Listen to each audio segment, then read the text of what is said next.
Everyone, good morning. Welcome back to my channel. कैसे हैं आप सभी? आई होप आप सभी बहुत अच्छे होंगे। तो जी सुबह का टाइम है और उठ के मैं यहाँ पे करने लगी हूँ अपना मुंह हाथ धोने की तैयारी। तो गर्म पानी वगैरह करे बिना ना मॉर्निंग में मुंह हाथ धोना बहुत ज़्यादा मुश्किल हो रहा है। बहुत ज़्यादा ठंडी है गाँव में, पर हमारे गाँव में ना ऐसा होता है जितनी ज़्यादा ठंडी होती है मॉर्निंग में बहुत जल्दी धूप भी निकल जाती है, तो इतनी सर्दी का एहसास नहीं होता है। तो यहाँ पे देखिए अच्छे से कपड़े वगैरह पहन के बाहर निकली हूँ क्योंकि बहुत ज़्यादा ठंडा हो रहा है यहाँ पे। आप लोगों के कमेंट आ रहे थे कि दीदी हमारे वहाँ पे तो धूप भी नहीं आ रही है, आपके गाँव में कम से कम धूप तो है। तो हमारे यहाँ पे धूप बहुत अच्छी खासी आ जाती है मॉर्निंग में। और उठते ही जो है ब्रश वगैरह करा मैंने और मम्मी जी लग गई हैं अपने काम पे। उनका काम मॉर्निंग में होता है वही सबसे पहले उठो और भैंस का दूध वगैरह निकालो। दूध निकालने के बाद वो गर्म पानी वगैरह कर देती हैं। उसके बाद ही जो है मैं उठती हूँ, फिर वो अपना भैंस वगैरह को जो भी काम होता है जैसे उनको चारा वगैरह डालना और उनको कुछ भी खिलाना होता है, आटा वगैरह जो भी होता है ना वो सारे काम वो करने लग जाती हैं। साथ में एक मुर्गी भी है छोटी-सी, तो उसको भी खाना देना होता है मॉर्निंग में रोटियाँ। तो वो सारे काम मम्मी जी मॉर्निंग में देखती हैं। यहाँ पे उठने के बाद जो है मैं भी अपना मुँह हाथ धो लूँगी। बहुत ज़्यादा ठंडा हो रहा है सच में। मॉर्निंग में तो मन करता है पानी को ना टच भी ना करो, पर क्या कर सकते हैं, काम करने होते हैं सारे। और देहरादून में तो मैं ठंडे पानी से मुँह ही धोती थी, पर गाँव में हिम्मत नहीं हो रही है कि मैं ठंडे पानी से मुँह धोऊँ क्योंकि पानी बहुत ज़्यादा ठंडा लग रहा है। फ्रेश वगैरह होने के बाद जो है आ गई हूँ किचन में। और किचन में ससुराल में भी मॉर्निंग में मेरा वही काम होता है जैसे देहरादून में। सबसे पहले किचन की झाड़ू लगाना, पर यहाँ पे तो मॉर्निंग में सबसे पहले पूरे घर की झाड़ू वगैरह ही लगती है, उसके बाद ही बाकी काम शुरू होते हैं। तो किचन में मैं झाड़ू लगाऊंगी। वैसे रात को ना मैं समेट के ही सोती हूँ किचन को, पर फिर भी मॉर्निंग में एक झाड़ू लगाना ज़रूरी हो जाता है। तो मम्मी जी पानी वगैरह लेके आई थी ना अभी, तो बर्तन सब इधर उधर फैल रखे थे। और प्लीज़ आप लोग ये मत सोचना कि मतलब बर्तन वगैरह इतने फैले हैं ये सारी चीज़ें, क्योंकि होता है घर में थोड़ा-सा आप हर चीज़ को ना नहीं रख पाते उस तरीके से जैसे हम शहरों में रहते हैं। गाँव का दिनचर्या, गाँव का रूटीन, गाँव की लाइफ़स्टाइल हर कुछ अलग होती है। तो यहाँ पे देखिए मैंने किचन में जो-जो बर्तन इधर-उधर फैले थे, सबको समेट लिया है। उसके बाद जो है मैं लगाऊँगी किचन में झाड़ू। तो वैसे तो मैं झाड़ू लगाने से पहले पानी ज़रूर छिड़क लेती हूँ, क्योंकि मिट्टी वाले घर है ना तो बहुत ज़्यादा मिट्टी-मिट्टी हो जाती है। तो ये है हमारा किचन जो कि बहुत बड़ा रूम है किचन का। तो यहाँ पे हमने अपना इंडक्शन वगैरह भी रखा हुआ है, साथ में चूल्हा भी यहीं पर है और बाहर भी चूल्हा है। क्योंकि मेरी एक सब्सक्राइबर है जो बोल रही थी अपना पूरा घर दिखाना हमें। तो घर ऐसा कुछ तो है नहीं अलग से जो मैं आपको टूर कराऊँ वीडियो बना के। सिंपल सा हमारी लाइफ़स्टाइल है और कोई ज़्यादा नहीं है कुछ भी ऐसा कि मैं आपको पूरा घर अपना दिखाऊँ। तो हम बहुत सिंपल सी लाइफ जीते हैं अपने गाँव में। तो बस यही मैं आपके साथ शेयर कर रही हूँ, ये हमारा किचन है। और जो है यहाँ पे मम्मी जी उन्होंने ना देहरादून से मेरे से गाजर मँगाए थे, क्योंकि गाँव में ऐसा होता है ना जो मेन मार्केट है हमारे गाँव की वो बहुत दूर है। तो वहाँ पे जाना पॉसिबल नहीं हो पाता मम्मी जी उनके लिए। तो जो घर के पास में दुकानें होती हैं ना वहाँ पे गाजर वगैरह नहीं आती है, क्योंकि गाँव में कोई इतना ज़्यादा खरीदता नहीं है। इसीलिए मम्मी जी उन्होंने बोल दिया था कि देहरादून से ना गाजर लेके आ जाना, तो मैं 5 किलो गाजर लेके आई थी वहाँ से। गाजर वगैरह ना मैं वहीं से वॉश करके ले आई थी, क्योंकि पानी वगैरह की गाँव में थोड़ा प्रॉब्लम होती है। कभी तो अच्छा खासा आ जाता है, कभी-कभार थोड़ा प्रॉब्लम होती है। तो मैं धो के लाई थी वहाँ से, फिर भी एक पानी से मैंने निकाल लिया था। उसके बाद क्योंकि मम्मी जी और पापा जी का मन था गाजर का हलवा खाने का, तो हम तो वहाँ पे खाते रहते हैं, मैं तो बनाती रहती हूँ, पर गाँव में ना मन नहीं करता उन लोगों का, बच्चों के साथ तो वो लोग भी सब कुछ खा लेते हैं, पर अकेले में नहीं हो पाता है। एक तो टाइम भी नहीं होता, मम्मी जी के पास बिल्कुल टाइम नहीं होता, क्योंकि घर के काम है और मार्केट का काम है, साथ में जानवरों को देखना है, सब कुछ करना पड़ता है, तो इतना टाइम नहीं मिल पाता कि अपने लिए कुछ अच्छा-सा बना के खा पाएँ। तो यहाँ पे देखिए मैं जो है हलवा बनाऊँगी आज उनके लिए, उनकी फ़रमाइश पे। तो मॉर्निंग में जल्दी-जल्दी उठ के मैंने सबसे पहले ना क्लीनिंग कर ली थी। क्लीनिंग के बाद ही मैं हलवा बनाना शुरू करूँगी, क्योंकि हलवा बनाने में बहुत ज़्यादा टाइम लग जाता है। तो जल्दी-जल्दी से मैंने घर के काम निपटाए, उसके बाद जो है जला दी है चूल्हे में आग। गाजर मैंने सारी कद्दूकस करके रख ली है। 5 किलो गाजर थी, 5 किलो ही अभी नहीं बनाऊँगी मैं, आधा ही बनाऊँगी क्योंकि इतना ज़्यादा भी कोई फ़ायदा नहीं है बनाने का। एक बार मैं बना के चली जाऊँगी ना, तो अगर वो खा लेंगे तो मैं दोबारा बना दूँगी, नहीं तो फिर एक बार मैं उनको बता दूँगी ना ऐसे-ऐसे बनता है, तो वो लोग बना के खा लेंगे। तो यहाँ पे दूध भी घर के लिए निकालना होता है, जैसे चाय वगैरह के लिए, साथ में जो है बच्चों के पीने के लिए भी निकालना होता है, तो दूध जिस हिसाब से होता है ना, उसी हिसाब से हलवा बनता है। तो जिस हिसाब से दूध था, उसी हिसाब से मैंने गाजर को कद्दूकस कर लिया था और दूध मैंने रख दिया था बॉयल करने के लिए। दूध हमारा बहुत अच्छे से बॉयल हो गया था। बॉयल होने के बाद दूध को मैंने थोड़ा देर और पकाया है ताकि उसमें से ना थोड़ा-सा दूध हमारा गाढ़ा हो जाए, तो थोड़ा मावा के टेक्सचर में आ जाए। तो बहुत ज़्यादा भी नहीं, मतलब मैंने हल्का-सा दूध को गाढ़ा कर लिया था और उसके बाद जो है यहाँ पे मैंने डाल दिया है गाजर। कद्दूकस करी हुई गाजर डाली है मैंने और बस अब क्या है, अब इसको पकने देंगे। तरीका वही होता है जैसे मैं देहरादून में बनाती हूँ, बिल्कुल सिंपल से तरीके से, और चूल्हे में इसको आराम से पकने देंगे। और अपने घर का दूध है फ्रेश, बिना किसी पानी वाला दूध, और इसमें तो ना तो किसी मावे की ज़रूरत पड़ेगी, ना तो किसी ड्राई फ्रूट की ज़रूरत पड़ेगी। ऐसे ही इसका टेस्ट बहुत अच्छा आएगा। जैसे ही मैंने गाजर चूल्हे में रखा, मतलब कढ़ाई के ऊपर रखा ना, वैसे ही पूरे घर में हलवे की एकदम, जो गाजर के हलवे की खुशबू आती है ना, वो आनी शुरू हो गई थी। तो बस सबको इंतज़ार था जल्दी से हलवा बन जाए और जो है हलवा हम लोग एन्जॉय करें। तो इसको चढ़ाने के बाद जो है मैं अपने बाकी के काम भी देखती रहूँगी क्योंकि इसको पकने में लगता है टाइम। गाजर का हलवा बनने में कम से कम 2.5 से 3 घंटा आराम से लग जाता है। तो अभी इसको जो है दूध को पकाएँगे अच्छे से, गाजर भी अपना पानी छोड़ेगा, वो भी सूखेगा, उसके बाद जो है हम आगे का प्रोसेस स्टार्ट करेंगे। तब तक चलते हैं अंदर क्योंकि जहाँ पे हम लोग सो रखे थे वो रूम पूरा मेसी हो रखा है। क्योंकि बच्चे अभी तक लेटे ही थे तो मैंने बिस्तर वगैरह नहीं उठाया था। बाकी किचन और आंगन वगैरह जो हमारा आगे का है ना, वो झाड़ू वगैरह मैंने सारी लगा दी थी। बस ये वाला रूम रह गया था क्योंकि यहाँ पे सब लोग सो रहे थे तो ये मैंने साफ़ नहीं करा था। मेरी सब्सक्राइबर है एक, जो मुझे 2-3 बार बोल चुकी है कि दीदी अपने गाँव वाला घर दिखाना, जैसे कि मैंने आपको बताया था अभी। तो देखिए यही है हमारा घर और एक घर हमारा बगल में भी है। तो वहाँ पे हमारा मंदिर है और वहाँ पे इतना ज़्यादा मैं जाती नहीं हूँ क्योंकि दिया बाती करने ही जाना होता है वहाँ पे, तो हस्बैंड ही जाते हैं मॉर्निंग में और इवनिंग में। और मैं वहाँ पे मैं क्या, मतलब वहाँ कोई नहीं जाता इतना ज़्यादा। मंदिर वाला रूम है वो, और नीचे जो है नीचे में हमारी गाय वगैरह रहती है वहाँ पे रात को, और ऊपर जो है वो ऊपर हमारा मंदिर है। मतलब ये वाले तो हमारे सिंगल हैं, वो हमारा डबल वाला घर है। वहाँ पे मंदिर है ऊपर और नीचे में उसमें हमारी गाय भैंस रहती है। तो बस वही है, और यहाँ पे जो है ये वाला रूम है, इसमें हम सब लोग सो जाते हैं रात को।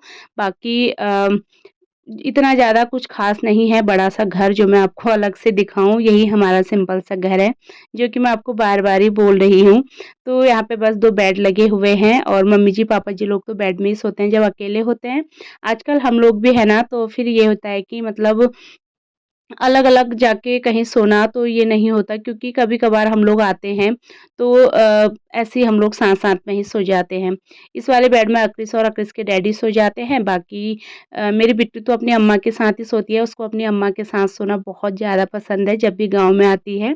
और बाकी मैं भी आजकल अकेले ही सो रही हूँ क्योंकि अक्रिस अपने डैडी के साथ सोता है, तो मैं दूसरे वाले बेड में सो जाती हूँ और बाकी हम सभी लोग एक ही रूम में सोते हैं। तो चलिए फ़िलहाल जो है यही है हमारा छोटा-सा घर और प्यारा-सा घर। तो इस वाले रूम को भी ना मैंने समेट लिया है, सारा बिस्तर वग़ैरह फैल रखा था ऐसे ही। अब बारी आती है इस रूम के झाड़ू लगाने की, और मिट्टी वाले घरों में ना ये बड़ा प्रॉब्लम होता है झाड़ू वग़ैरह लगाने का, बार-बार झाड़ू लगानी पड़ती है क्योंकि मुझे ना पैरों में ऐसा किरकिरा-सा फ़ील होता है, तो मुझे बड़ा गंदा लगता है, अजीब-सा फ़ील होता है। तो मैं झाड़ू वग़ैरह लगा देती हूँ एक बार ना, इस वाले रूम में मैं अच्छे से पानी से छिड़क के तब झाड़ू लगाऊँगी क्योंकि यहाँ बेड वग़ैरह भी होता है और साथ में बेडशीट वग़ैरह सारी बिछी है, कपड़े भी हैं इसी में सारे, नहीं तो सब में ना धूल गिर जाती है। तो पूरे घर में मैंने पानी छिड़क लिया है अच्छे से। और इस बार मैंने लिपाई वगैरह नहीं करी है घर पे आके, क्योंकि मम्मी जी ने सारी लिपाई वगैरह कर रखी थी। तो इतनी कुछ ज़रूरत हुई नहीं मुझे लिपाई करने की, तो मैंने नहीं करी थी। बाकी जो चूल्हा होता है उसको तो ख़ैर डेली ही लिपाई उसकी करनी पड़ती है खाना वगैरह बनाने के बाद। अगर डेली आजकल जैसे सर्दी है ना तो चूल्हा सूखता नहीं है जल्दी, तो डेली अगर ना भी हो तो 1 दिन छोड़ के तो लिपाई करनी ही पड़ती है। बाकी किसी-किसी के वहाँ तो ऐसा भी होता है कि मॉर्निंग में चूल्हे की लिपाई ज़रूर होती है, पर हमारे वहाँ पे ऐसा नहीं होता है। क्योंकि जब मैं पिछली बार आई थी ना तब भी मेरे पास कमेंट आया था कि दीदी हम तो डेली मॉर्निंग में चूल्हे की लिपाई करते हैं, पर हमारे यहाँ पे ऐसा नहीं होता। सर्दी है और दिन भर पानी हमारा चूल्हे में रखा ही रहता है गर्म करने के लिए, क्योंकि इतनी ज़्यादा ठंडी है तो पहाड़ी गीज़र तो वही होता है, हमारा चूल्हा ही पहाड़ी गीज़र होता है। और उसमें 24 घंटे आग जलती ही रहती है, क्योंकि पानी किसी की न किसी काम के लिए चाहिए होता है, तो डेली लिपाई करना पॉसिबल नहीं हो पाता। तो यहाँ पे देखिए पूरे घर में मैंने झाड़ू लगा दी है, झाड़ू लगाने के बाद सारे मैट वगैरह बिछा लूँगी, बिना मैट वगैरह के मैं नहीं रह सकती हूँ, क्योंकि मुझे पैरों में बहुत अजीब-सा फ़ील होता है। तो जब तक मैंने घर की झाड़ू वगैरह लगाई, इतनी देर में अपना हलवा भी एक बार हम चेक कर लेते हैं। हलवे में दूध पूरा सूख गया था, जितना भी गाजर ने पानी छोड़ा था वो भी सूख गया था। अब जो है इसमें डाल देंगे अपने टेस्ट के अकॉर्डिंग हम चीनी। बहुत ज़्यादा चीनी मैं नहीं डालूँगी, क्योंकि हमारे घर में पहले तो मम्मी जी बहुत अच्छा खासा मीठा खा लेती थी। अभी कुछ टाइम से ना उनको भी बहुत ज़्यादा मीठा अच्छा नहीं लगता। तो मैंने उनसे पूछा भी था तो उन्होंने बोला बहुत ज़्यादा मीठा भी मत बनाना, वो खाने में अच्छा नहीं लगता। तो मैंने जैसा मेरा टेस्ट है मतलब कम मीठे का वही मैंने डाला है चीनी। मतलब बिल्कुल कम भी नहीं, बहुत ज़्यादा भी नहीं। तो बस चीनी डाल के इसको हम थोड़ा देर और पका लेंगे, मतलब घुमाएँगे ना तो थोड़ा देर जितना भी इसमें पानी बचा-कुचा होगा वो भी सूख जाएगा। यहाँ पे पानी बहुत अच्छे से सूख गया था, लकड़ी मैंने हटा दी है, मतलब नीचे कर दी है, नहीं तो हलवा हमारा जल जाएगा। अब ऊपर से हम इसमें डाल देंगे घर का बना हुआ एकदम फ्रेश और एकदम अच्छा क्वालिटी वाला, नो मिलावट वाला घी। ये हमारे घर की हमारी भैंस का घी है, तो इसमें मतलब कोई वो नहीं होता, जितना मर्ज़ी घी डालो। ढेर सारा घी डाल दिया है मैंने, कम से कम 4 से 5 चम्मच बड़ा वाला भर के। और ना तो अब इसमें आपको मावे की ज़रूरत है, ना तो ड्राई फ्रूट की ज़रूरत है। और हलवे में ड्राई फ्रूट मुझे इतने ज़्यादा अच्छे नहीं लगते, क्योंकि हलवे में ना ड्राई फ्रूट डाल के वो पक से जाते हैं ना, तो फिर वो अजीब से लगते हैं खाने में, मुझे नहीं अच्छे लगते। तो मैंने ड्राई फ्रूट नहीं डाले हैं, घी डाला है। और हलवा इतना ज़्यादा टेस्टी बना था ना, मम्मी जी पापा जी को बहुत ज़्यादा पसंद आया। तो उनकी खुशी के लिए ही उनके लिए हलवा बनाया था, और उन्होंने खुशी से प्यार से खा लिया। तारीफ़ करी तो मुझे सुन के बड़ा अच्छा लगा। तो हलवा वगैरह खाया और फिर बारी आ जाती है लंच की। इस बीच में अपने और भी छोटे-मोटे से काम मैं निपटाती रहती हूँ, जैसे बर्तन हो जाते हैं नाश्ते के ढेर सारे, बर्तन वगैरह वॉश करो। और सबसे बड़ा काम तो गाँव में होता है, चाय बनाने का। चाय गाँव में इतनी टाइम बन जाती है ना हमारे यहाँ पे, बहुत ज़्यादा टाइम, मतलब मम्मी जी लोग चाय बहुत ज़्यादा पी लेते हैं। मैं तो देहरादून में इतनी चाय नहीं पीती हूँ, पर गाँव में ना सब लोगों के साथ में चाय पीने का भी अपना अलग ही मज़ा होता है। तो ढेर सारी चाय बन जाती है, तो चाय बनाने का भी एक काम होता है, बार-बार चाय बनानी होती है। यहाँ पे मैंने प्रेशर कुकर में ना राख लगा ली है, भिगा के उसको लिपाई कर ली है उसकी, क्योंकि चूल्हे में जब खाना बनता है ना तो बर्तनों की लिपाई करनी पड़ती है, नहीं तो बर्तन खराब हो जाते हैं, तो वो साफ़ नहीं हो पाते हैं।